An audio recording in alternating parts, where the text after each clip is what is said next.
Welcome to the Zen Stoic Path. In this episode, we are going to be continuing from what we were discussing on the last episode, which we left off on the Four Noble Truths of Buddhism and how they go into the Noble Eightfold Path, which is the Buddha's way of transcending suffering, of ending suffering in one's own life.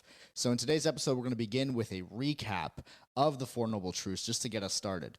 And we want to look at this practice specifically because with Zen Stoic, we believe that it is better to be a warrior in a garden than a gardener in a war. And by understanding these Four Noble Truths as well as the Eightfold Path, we're able to cultivate a life that allows us to be that warrior in the garden, to be prepared for anything that life can throw at us, while simultaneously being able to enjoy the beauty of life, to be present in it, and to experience all that we get to be blessed with and the things that we really enjoy about life, our passions, the fun that we have, the connections, the laughter that we have with other people. And that is why we want to pursue this type of a path. So in this episode, we're going to be going through the Noble Eightfold Path, except we're going to be doing the Zen Stoic version, which is slightly different, nothing too crazy, but we have a little bit of a difference in terms of our wording. Now, the Eightfold Path is broken into three aggregates, and the three aggregates are wisdom or understanding, which is basically looking at what we're looking at today, which is integral view and integral intention. Now, integral view and integral intention, those are more so the Zen Stoic translations where we use the word integral. The reason being is because the traditional, or at least the westernized translation of the Eightfold Path uses the word right view, right intention. And we use the word integral because it is a word that in essence points to more so what the original Sanskrit translation was pointing to. So the Sanskrit translation, for example, for right view was samyak darshan, which means a total view or a complete view, not necessarily a singular view. So we're going to be going through the aggregate of wisdom and understanding today. In our next episode, we're going to be going through the aggregate of conduct or virtue, as it is said, or even morality is another translation of that. And then in the following episode, we're going to be going through the aggregate of meditation and concentration. So in starting with today, we're going to really quickly recap on the Four Noble Truths as it is a basis of understanding for this Eightfold Path. So the first noble truth, like we reviewed in the last episode, is the truth of unsatisfactoriness or the truth of suffering. In essence, what this is saying is that there will be suffering in life. Life contains suffering, and the suffering comes based on trying to solve insoluble problems, trying to solve problems that either don't need to be solved or things that we're trying to make permanent that are not permanent, being that the nature of life is ever changing, or in the attempt to attach to things, attach our identity to things, to link ourselves to certain things. And there is a concept in Zen called non-self, and non-self is the way that we move away from this attachment of our identity to either our career, our roles in life, the people that we know. And by removing our identity, by removing that attachment or these limitations of our identity, we're able to detach a little bit more and not have to be consumed in the suffering that would come from the second noble truth, being that the root of suffering is attachment or clinging. When we cling to things because they're impermanent, we try to make them permanent, or we try to make them our own. The problem with that becomes is that the world is ever changing. So we're not actually able to fully experience life as it is if we're continuously trying to attach to things, if we're continuously trying to bring our identity to whatever it is that we own or whoever it is that we're associated with or whatever role we seem to be playing at that period of time in our lives. Now, the interesting thing about this is we were talking about this concept of limited identity in the previous episode. And limited identity comes from a limiting set of beliefs about yourself and about the world. And one thing that starts to create limited identity is this idea that we can accumulate resources, we can accumulate material goods and wealth, and when we start to attach ourselves or try to define ourselves by that material gain or the things that we've accumulated, we start to limit our identity. And this is a really important concept because as we limit our identity, we're attaching identity to things that are impermanent, fragile, or things that can be taken away from us. And that is one of the problems of clinging to identity. I remember once when I was like 18 years old, I had been spending a lot of time with my family because I had moved to Canada, and they have done very well for themselves in a material sense, right? They've done very well with their business. They had built some wealth, and I was part of this, but I always remember myself never being able to fully feel me around them. And one of the reasons is a lot of the validation that they would give themselves, like the self-validating principles that they would hold for themselves, were based on their material wealth and their accomplishments and their success. So I remember when I was 18 years old, I had watched the movie Fight Club for the first time in my life. And, one of my best friend, he actually showed me the movie, and he's actually here on the podcast. He's doing the behind the scenes little editing here. But he had showed me the movie, and one of the lines in the movie that riveted me was this idea of the things you own end up owning you. And so when I had heard that, and I'd been around my family who basically linked their own intelligence to their material success at the time, I remember for myself, I felt so strongly to never be that way, to never be caught in that. And I didn't know anything about Zen or about Buddhism or Stoicism for that matter at that point in my life. But what I did know is that I could see what it turned people into to start to attach themselves in that way. So I'd gotten a tattoo that I have on my ribs that says, "The things you own do not define who you are." And one of the reasons I get that is because no matter what you accumulate in your life, you can have things that are yours, but none of those things could ever be you.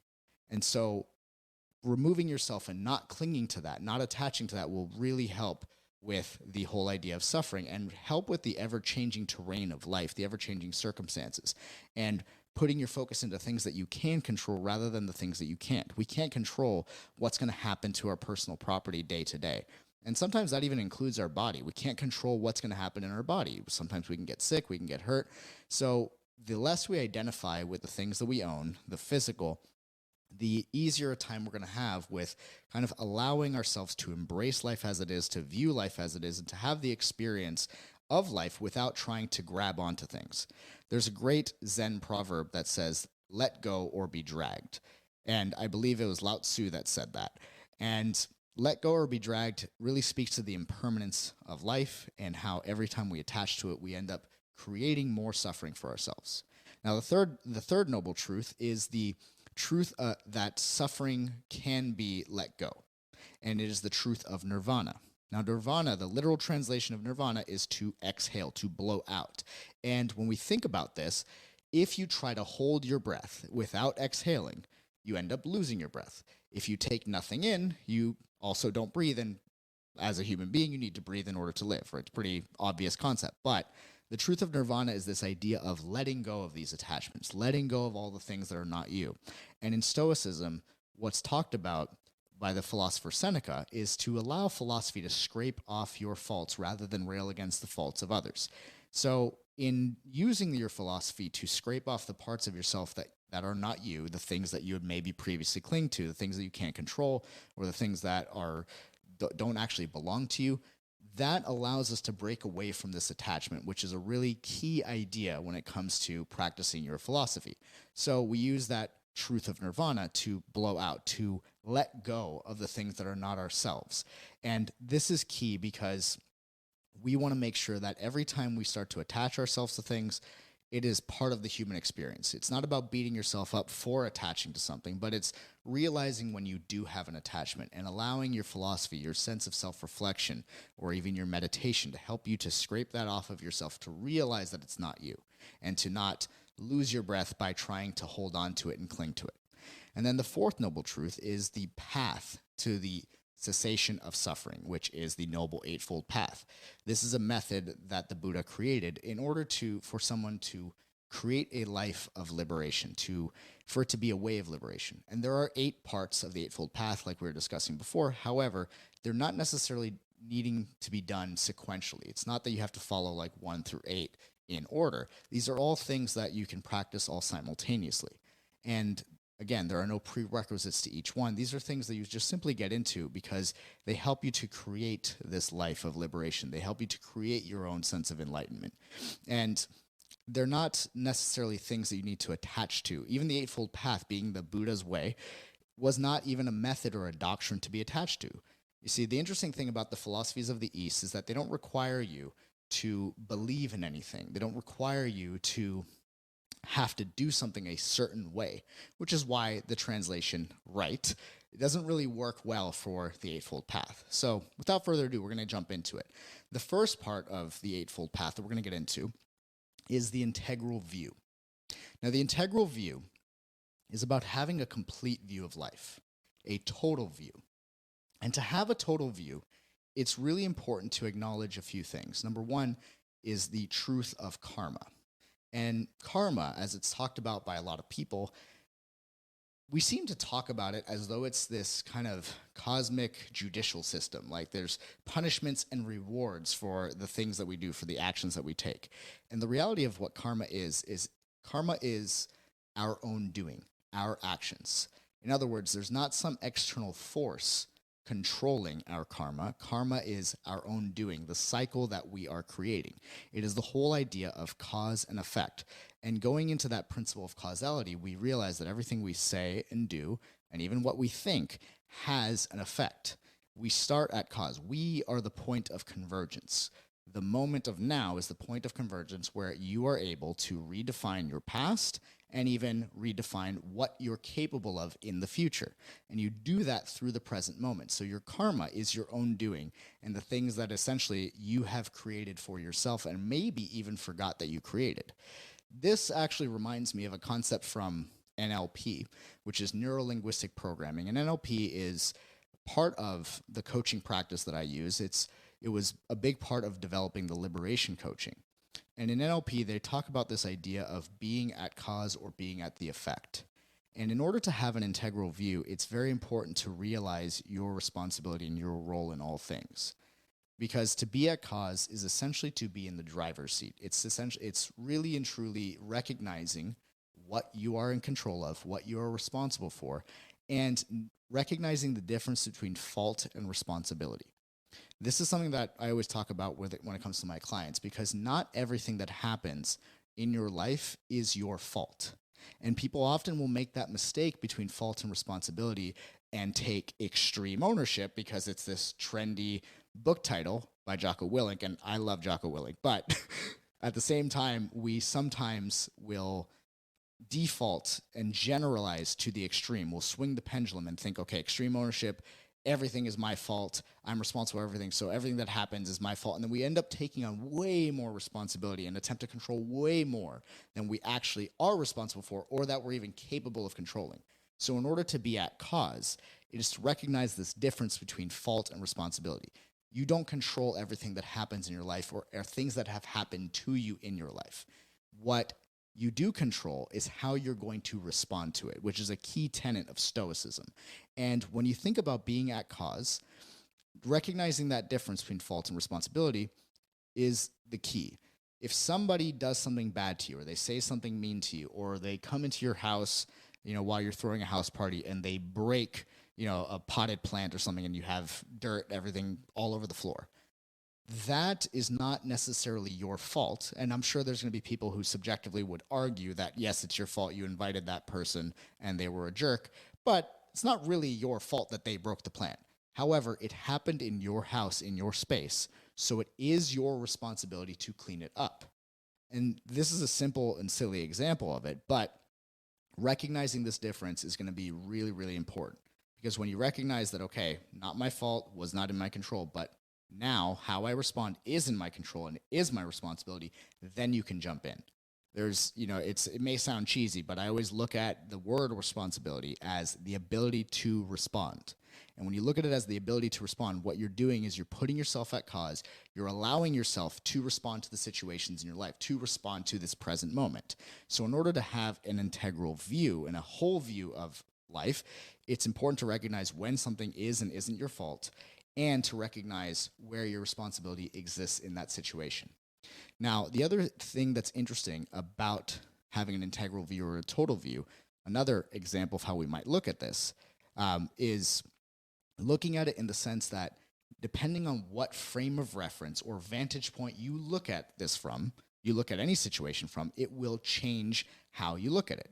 So if you're going to be at the effect instead of the cause, for instance, the effect has a lot to do with your own frame of reference, how you're actually looking at it and where you're looking at it from. What is the vantage point or what is the perspective that you're framing the particular situation or problem in? And that's going to make a huge difference too.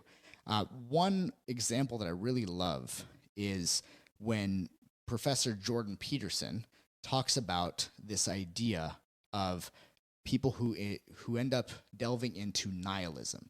In other words, they start to think that life is meaningless, and they'll say something like, well, life is meaningless because it ends, because in 100 years, this isn't going to matter, or in 1,000,000 years, this isn't going to matter. And what he says is that, that's a really shitty frame of reference. And of course, that frame of reference is going to put you into the effect and feeling like a victim and feeling like life is meaningless, because you're using a frame of reference that makes it meaningless. In other words, the choice that we make when we say stuff like that is we are making a choice to have a frame of reference that is inherently limiting and that will trap us in our own perspective. So, and it's something that, again, I believe I mentioned this on the last episode, but whenever I hear stuff like that, I always ask myself, well, is a song pointless because it ends? It's like, no, it's not. The meaning is tied into the fact that the song is a limited amount of time. There is a fixed amount of time. There's a start and a finish. And what happens in the middle of that is where all the meaning is. And it's very similar to our own lives. So your frame of reference and how you're looking at something is going to make a big difference. If I look at a situation or a problem in my life from the perspective of I'm the victim here, then the frame of reference that I'm choosing is going to give me a very limited view. It's not going to give me a very integral view. So even in the situation where maybe you have been victimized or something really is not your fault, the fact that it's not your fault is not something that you necessarily want to throw out the window. It's important to acknowledge, like, hey, this really wasn't my fault. Like, this person did me wrong, or this situation was very unfair, and that's okay. But it's also okay to simultaneously hold the view of what is my responsibility in this situation, so that you have the ability and the power to actually do something about it, to change it. It's not necessarily something that needs to be binary. You can be a person who is wronged and a person who's going to be the one to fix your situation at the same time. And it's okay to hold that view. It's okay to live in that paradox. In fact, that is where a lot of life happens. It happens in these paradoxes. So with that being said, when we think about this idea of integral view, when we're at the effect, it's because we're trying to live on one side of the spectrum. We're not really putting ourselves in the paradox of being able to see something from all angles, or being able to be the ones in control of changing the frame of reference, which we are. We can always change the frame of reference. We can always ask it in a different way. One question that I mentioned on the last episode is this question that I'd love to ask when something shitty happens, which is, what is the gift here? Or what can I learn from this? Or what is this situation trying to tell me? How can this situation help me grow or help me become a better person? Those frames of references are totally different than, why is this person such a piece of shit for saying the thing that they said to me? Or why is this person a piece of shit for scamming me out of, whatever amount of money? So these are all, again, fair questions. But remember, you can live in the paradox. And when you're at the effect, it's basically waiting for permission to make the changes. When you're at the effect, it is pretty much life happening to you. And when you're at cause, it is more life happening for you or with you. You're moving with it. You're not attaching to impermanence. You're not attaching to identity, but you're allowing yourself to have a total view. One example of how we can look at integral view is having the full picture. And an example that I really love from Alan Watts, where I learned a lot of this from, is that he talks about how when we look in the sky, we look at the constellations of the stars. From our position in the universe, from Earth, we look at the Big Dipper, it looks like the Big Dipper from here. But if we were to look at it from a different point in the universe, it would look like a totally different set of stars. It would look like a different constellation. It might not look like the shape of the Big Dipper, but because we have this limited frame of reference from our perspective in the universe, that's what it looks like. So to have an integral view really and truly comes down to a new concept of Zen Stoicism that we call the dichotomy of knowing. So the dichotomy of control is a concept of Stoicism that is really, really powerful. It's looking at what you can control and what you can't control, embracing what you can't control and letting it go, and there is very little you can control. But the reality is that that's all you need in order to actually make progress in your life, to make progress in your growth, to have a meaningful life, to focus on what you can control. And really and truly, the only things that we can control are our perspective, so how we might choose to look at something, and what action we take or what we say.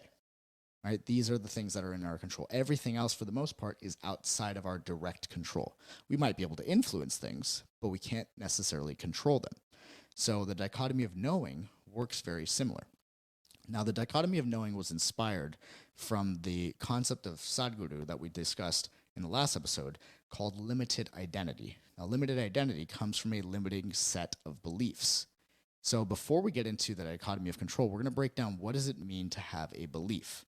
A belief is nothing but a feeling of certainty about something that you don't actually know. Now, most of the time, people treat their beliefs as something that they know. And the reason why they treat it as something that they know is because there is this really strong sense of conviction and certainty. There is a lot of emotion tied around it and a lot of attachment in terms of identity to it. And that is why when we think about our beliefs, we hold them so strongly. And when people poke at our beliefs, so they attempt to try to violate our beliefs, we get up in arms about it. And having a limited identity comes with a limiting set of beliefs. If I believe, for instance, that I am a lazy person, if I believe that my identity is a lazy person, there are a set of beliefs that come with that. For instance, it could mean like, I also believe that I'm a procrastinator. It could be, I don't like to work hard. It could be, I don't have the energy to work hard, or I don't have the creativity. And these are all beliefs that would come with the territory of that limited identity. However, I can look at things like I'm a very organized or productive person. Now, while that sounds good, that can have its own limitations as well, because the person who assumes themselves to be a productive person might also throw in the beliefs like, I don't do things like go out and party with my friends. And then that might divulge into like, well, I don't like to do things fun because I need to be productive all the time. So that could have its own limitations as well. So the point of why we're discussing this and why we're even bringing this up is because a belief, again, is a feeling of certainty about something that you don't actually know. So what exactly does that mean? Well, the example that Sadhguru would talk about when he talked about this difference of belief and knowing when it came to limited identity is that if you hold up both of your hands, you know that you have two hands. You don't believe that you have two hands. You know. You're having a direct experience where you have two hands. And the dichotomy of knowing is essentially capturing the essence of that. There is a difference between what you know and what you believe. And the fact is, there is very, very little that we actually know about ourselves, about our lives, about reality itself. For instance, you inhabit this body, or I mean, you inhabit your own body, I inhabit this body, but in doing so, we don't choose to grow our hair, or we don't maybe, unless you study this, know how it grows. We don't know how we pump blood through our body. We don't know how our thoughts come up, but they just happen. There's a happening. There's a rhythm to this whole thing. There's a rhythm to our biological existence. We don't all know it, unless you're, of course, a person who studies it, but at the same time, even that has its own limited view and vantage point of the knowing. What we do know, or what we might know about ourselves, at least what I've come down to, is the only thing I really and truly know. And my good friend Sean Cecil of the Oculus Institute, who's been interviewed on this podcast a couple times, is the one that gave me these words in this language. But what I do know is that I'm a sentient being having a subjective experience in this moment here, in the now. That's what I know. And so the dichotomy of knowing is recognizing what do you actually know and what do you not know.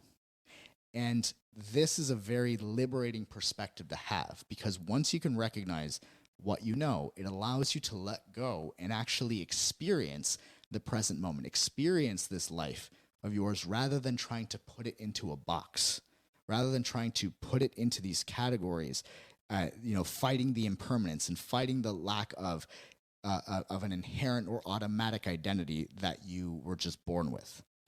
Instead of doing that, instead of attaching to the impermanence and the things that we want to attach our identity to, we get to just be here by acknowledging what we know and what we don't know.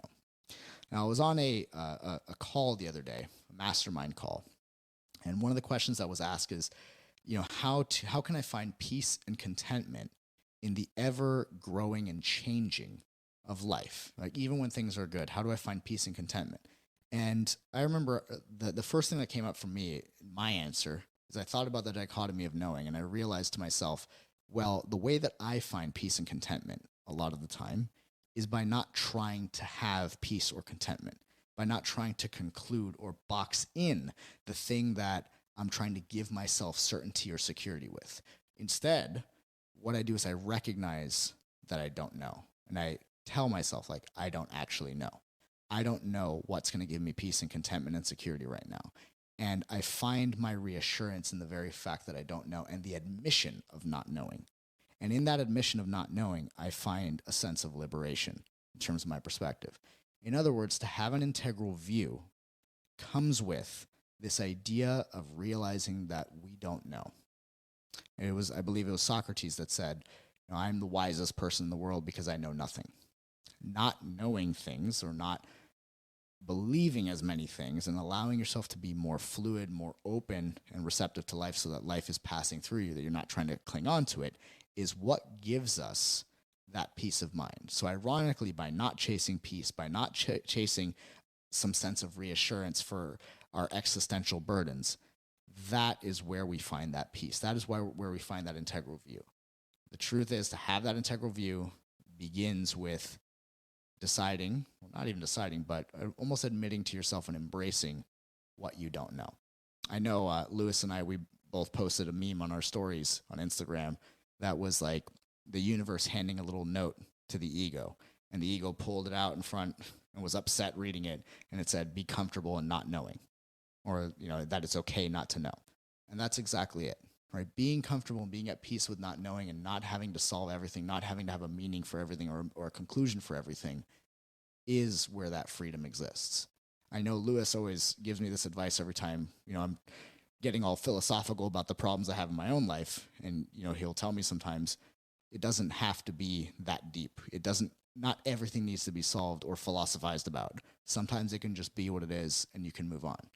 And that has helped me tremendously because there are some things that you really don't need to be digging into, and that's okay.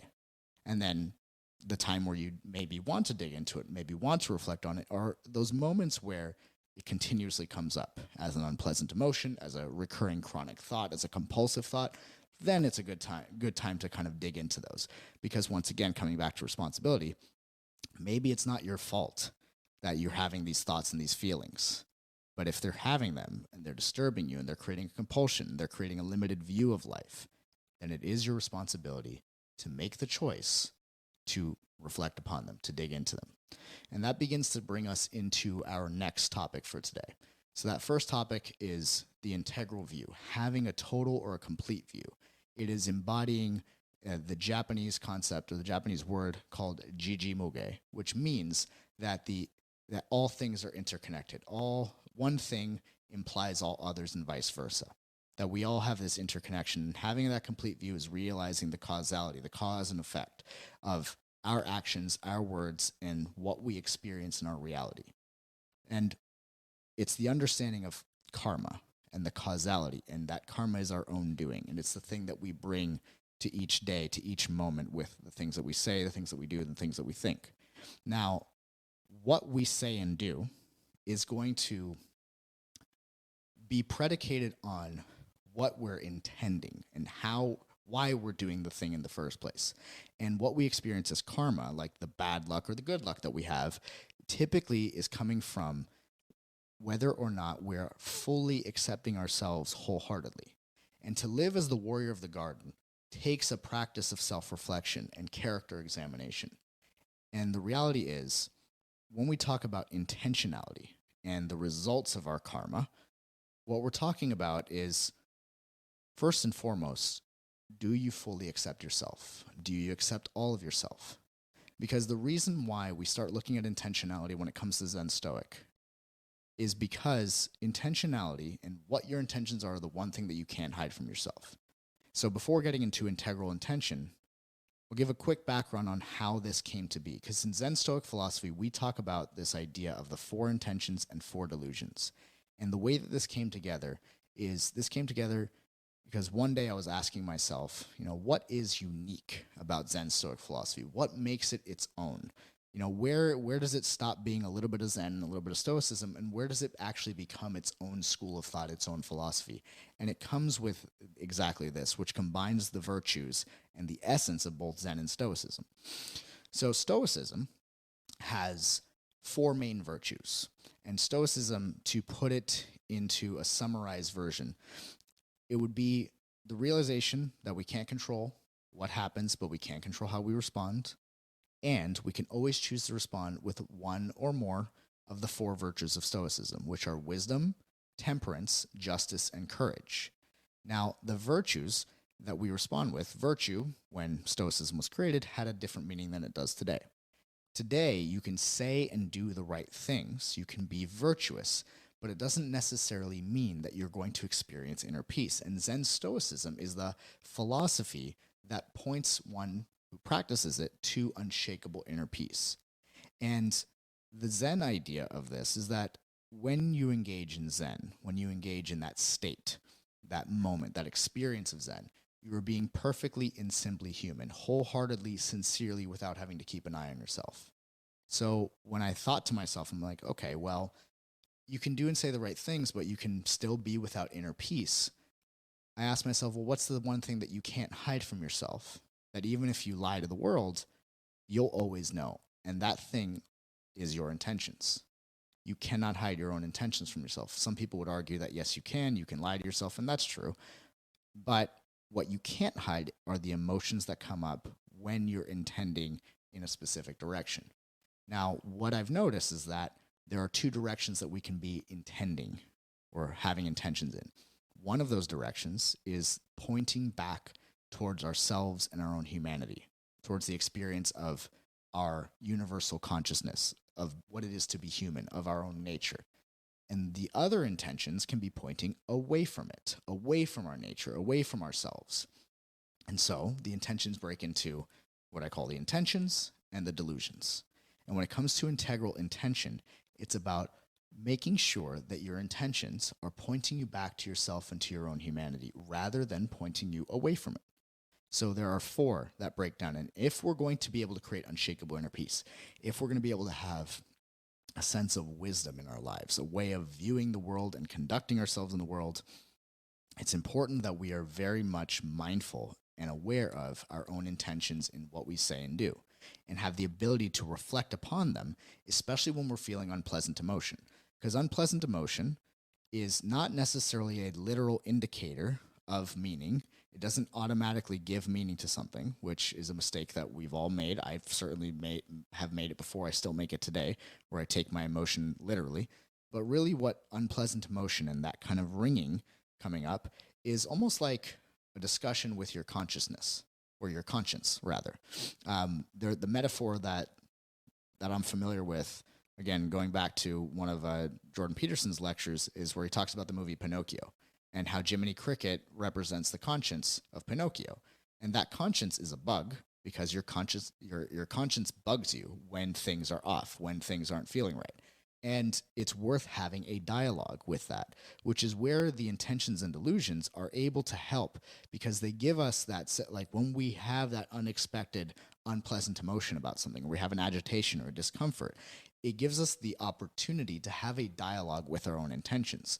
So when we think about these intentions, they break down into four pair bonds, you could say, right? There's 8 total, technically, but you have 4 with their counterparts. So the first one is the intention of embrace. When we embrace, what we're doing is we are accepting life as it is. We are accepting the now and embracing what is. A Stoic concept that is discussed a lot today is the concept of amor fati, which was discussed by Friedrich Nietzsche. Now, amor fati is really interesting because this concept is this idea of loving your fate, or as I like to say, loving your path, whatever it brings. And to embrace is to love the path. It's to love your fate. It's to engage in a life where you're not wishing it were different. You're not trying to resist life. You're not trying to resist your own feelings, but instead you're embracing all that comes up. You're allowing yourself to be here in the now without trying to fight it. Now, the counter delusion to embrace is resistance. And resistance is basically wishing it were different, trying to fight life. It's resisting your own humanity. It's resisting your own nature. And resistance can come in many different forms. It can come in, both active and passive forms, which, by the way, for all the intentions and delusions, they can be expressed in a passive or an active way. So when we think about that, active is an action that you could take. So just going back to embrace for a second here, if we're going to actively express embrace, what that might look like is maybe it is you're feeling an emotion, you're feeling something going on, you're feeling a desire or an inspiration to go do something. Maybe it's to write a post on your Instagram or your Twitter, or maybe it's to go write a book or start a business, or maybe it's to call somebody that you haven't spoken to in a while, just like something simple like that. And it comes up within you. Instead of fighting it, you're taking the action to embrace what you're experiencing, to embrace whatever that desire is, to embrace whatever the feeling is that's coming up. A passive form of embrace, for instance, would be just simply not resisting life. It could be just not having an opinion about something. It could be just not fighting something. It could be just accepting things as they are. So the passive form of embrace is the inaction of embrace. It's basically not engaging in resistance is how you could look at it. Now, resistance, on the other hand, you can express it in an active way by actually suppressing what it is that you're feeling. And you can express it in a passive way, which is maybe just not acting on the things that come up for you. So when we think about embrace versus resistance, we can even look at it in terms of how we treat each other. If we're embracing another person, we're accepting them as they are. We're accepting all of them. We're giving them empathy. We're treating them with kindness. Whereas if we're resisting them, maybe we're treating them poorly. Maybe we're being mean to them. Maybe we're insulting them. Maybe we're judging them. And these are forms of active resistance, right? If we're going to be mean and insult them. In other words, you can look at it as, I always like to go back to Marcus Aurelius because I think about human nature when I think about embrace versus resistance. And Marcus Aurelius would always say that human beings are made to cooperate with each other, and to be hateful or to want to attack another person or to be unkind or rude to another person is going against the social nature of what it is to be human, which is to cooperate, right? If we're trying to intend malice upon somebody, we're trying to intend anger, we're doing something out of anger, or we're insulting them, we're judging, we're trying to make them feel bad, we're trying to make their lives worse, then we are resisting our own humanity. So even engaging in unkindness is a form of resistance, form of active resistance. Now, the next set of intentions and delusions is the intention of understanding versus the delusion of control. So the intention of understanding is leading with a sense of curiosity. And this is very much related to how we interact with other people on their own paths and how we interact with our own path, and the circumstances and situations that arise on it. So we can lead with curiosity, or if we engage in the delusion, we lead with control. Now, here's the difference, or like how these things come up. The way that you can look at it is understanding is essentially a form of going into things with an unconcluded perspective. In other words, you're moving in with a question rather than an answer, whereas control is moving in with deductive reasoning, coming in with a conclusion already set, and then finding all the evidence to make your conclusion correct, right? That's one form of control. But understanding, on the other hand, is asking a question versus having an answer.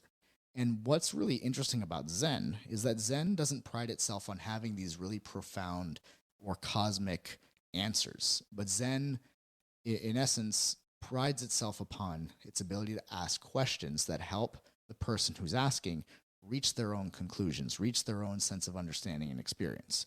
So when we lead with understanding, when it comes to our circumstances or our own path for that matter, what we're doing is going back to changing the frame of reference. We're asking different questions. We're, getting curious and wanting to learn. We're intending to learn something rather than to conclude something. That's the basis of understanding. Whereas control is attempting to put something in a box, attempting to enforce a belief upon it, having an absolute conviction or a glorified assumption about something that you really don't know. And so something happens in your life, something happens on your path, somebody doesn't like your photo on Facebook that you thought they were going to like, and suddenly you start to believe this thing about yourself because you had placed your validation into that.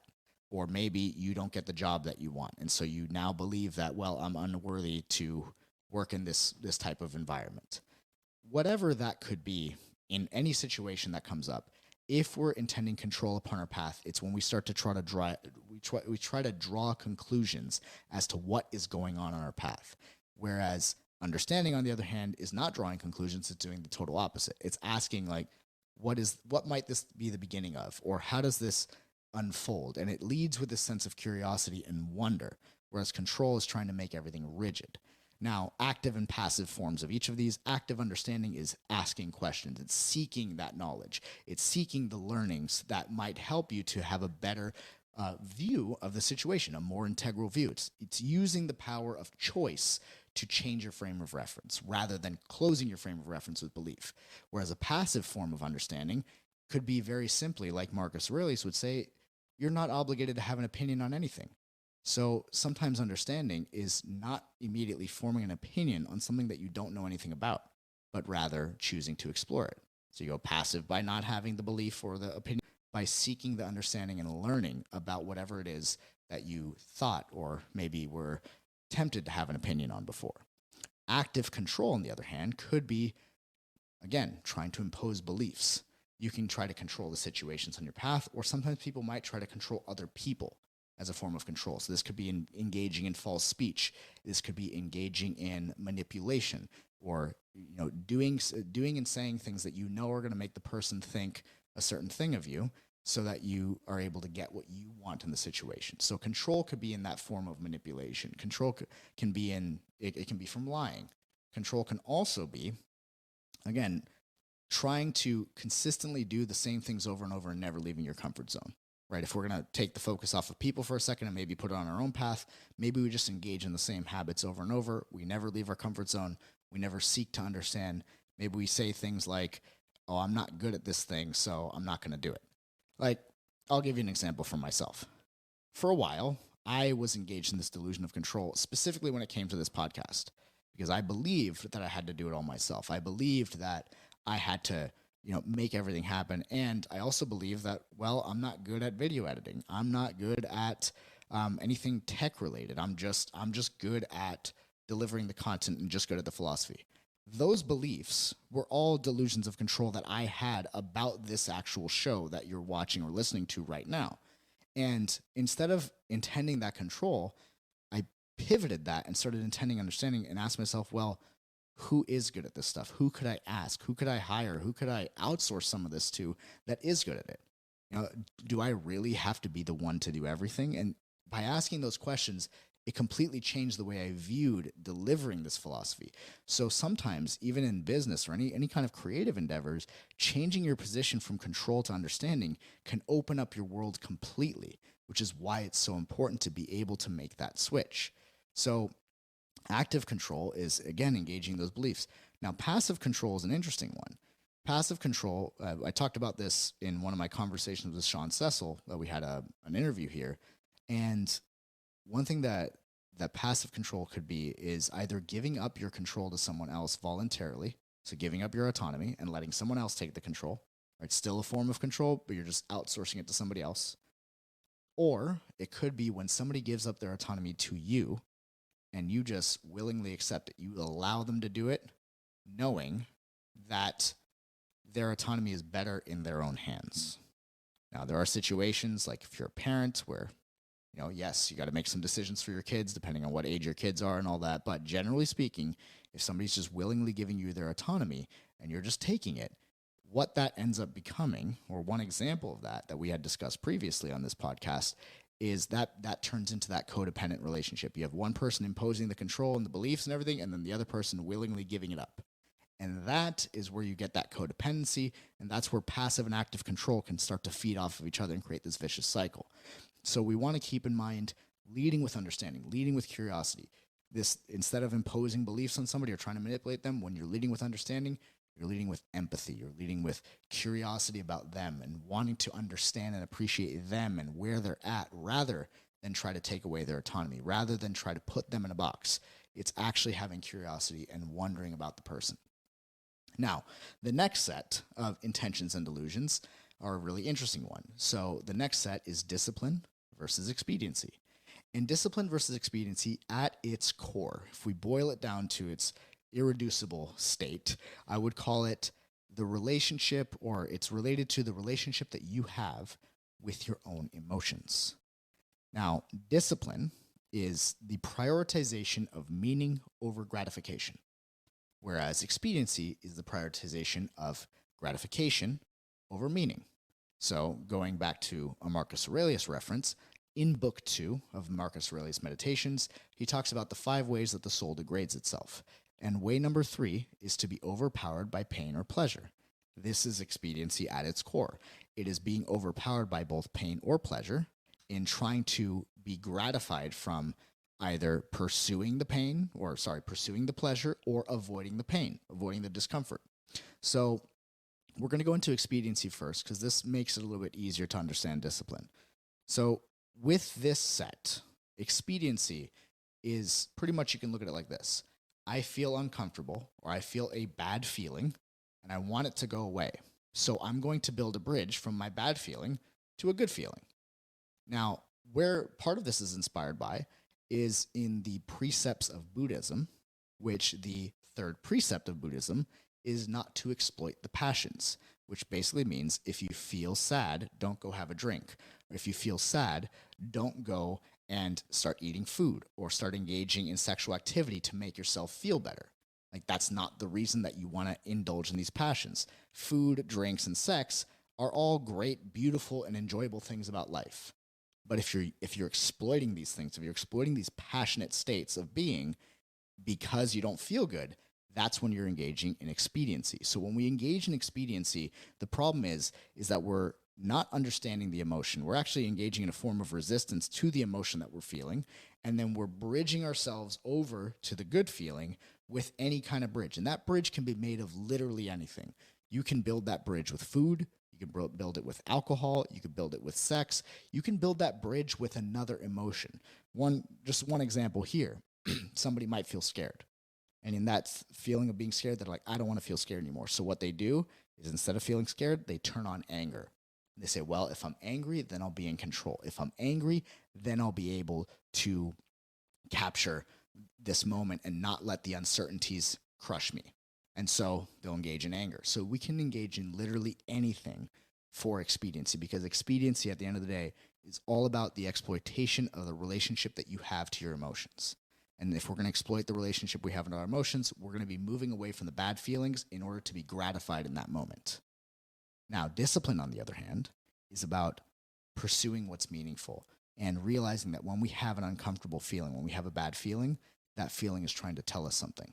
And there are some actions that we can take in response to that feeling that are not just to move us away from it, but to, again, maybe intend some understanding, to understand what that feeling is and determine the appropriate actions or things that we need to express in order to build more meaning there.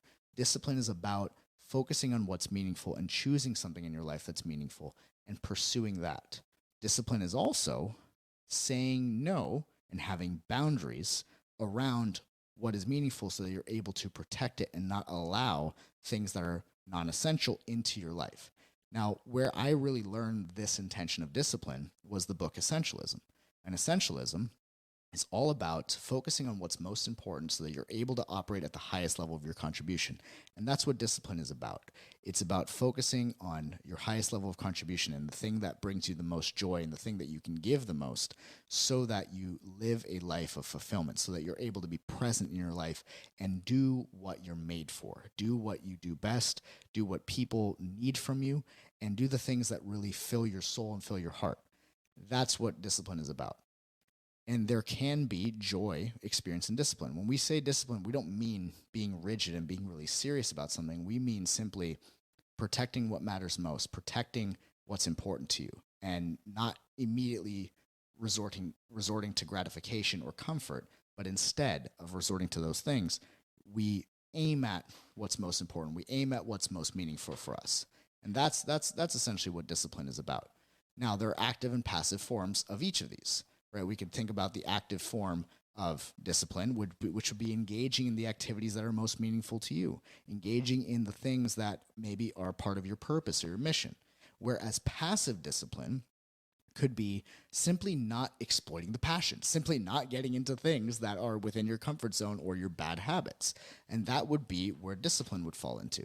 Now, active expediency would be things like trying to rush to get something done because you feel so uncomfortable with something being undone, or trying to rush other people, or maybe rushing to a pleasure in life, rushing to one of the passions in order to not feel the bad feeling.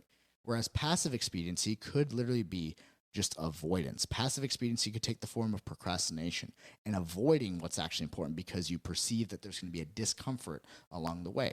So again, even discipline and expediency both have their active and passive forms. Now, the final set of intentions and delusions are the intention of sincerity and the delusion of performance. Now, this is one that has been probably the biggest one for me in my life and one of the hardest to overcome when I was able to do it. But basically, sincerity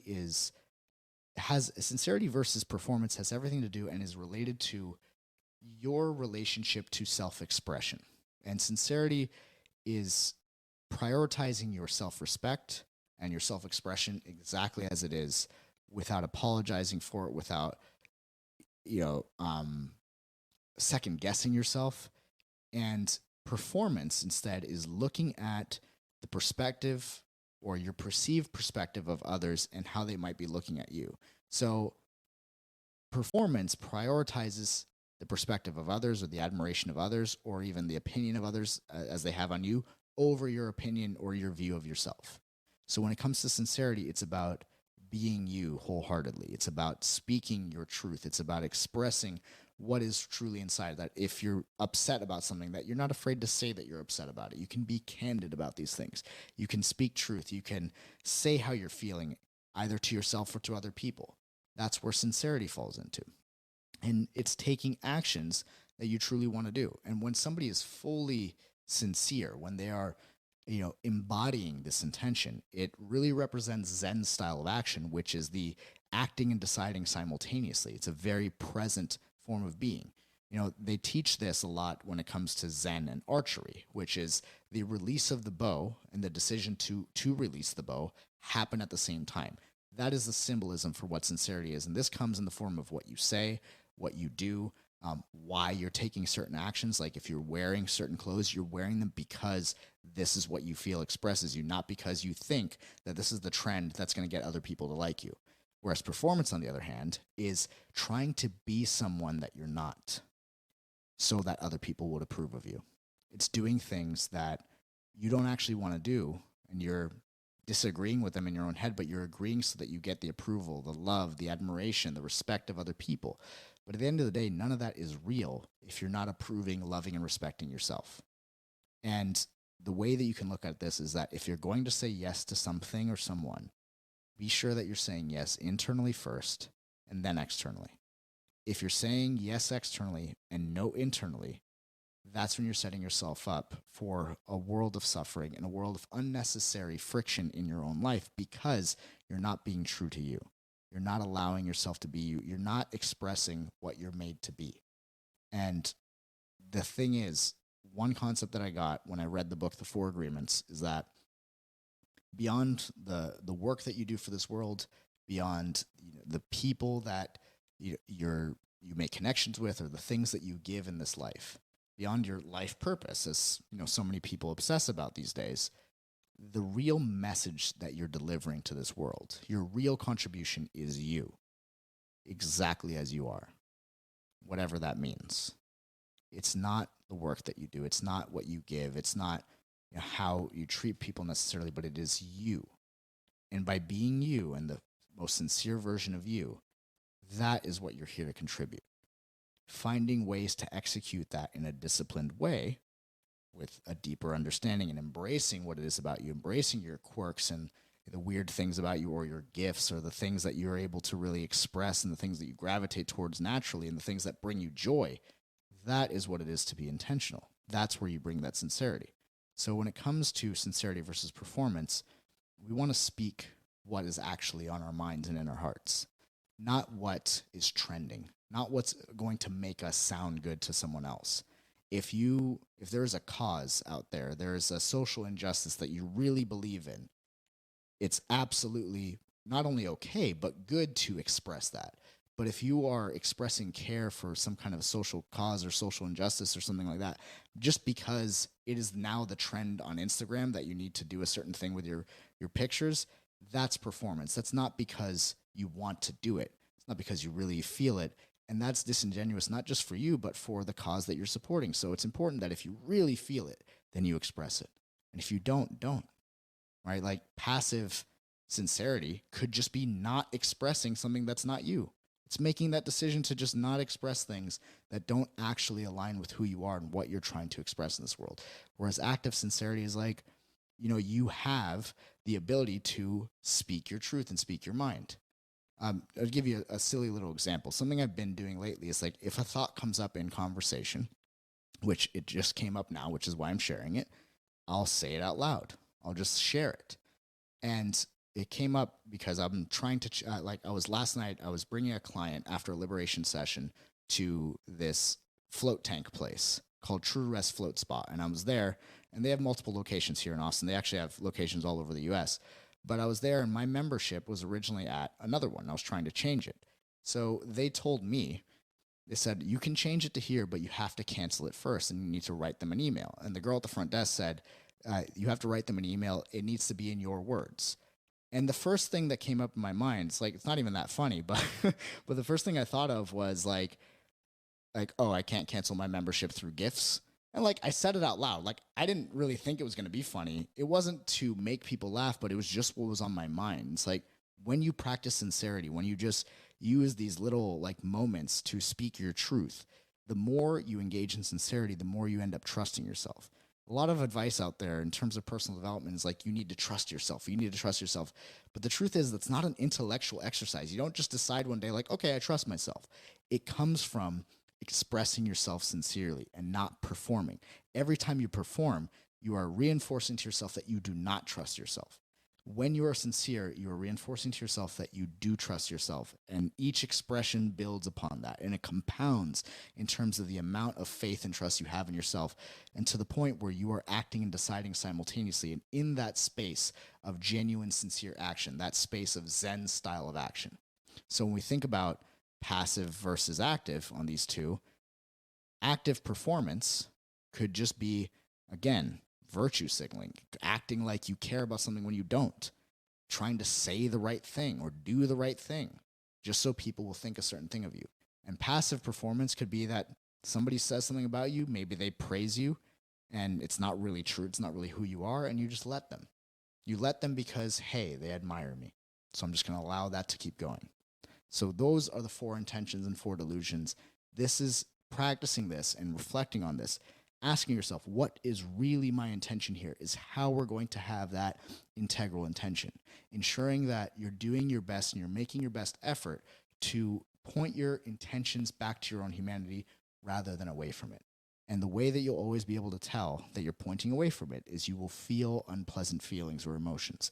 And those are signals to you that it's worth at least having a dialogue with yourself. It's worth at least having a discussion so that you can ask yourself, what's my intention here?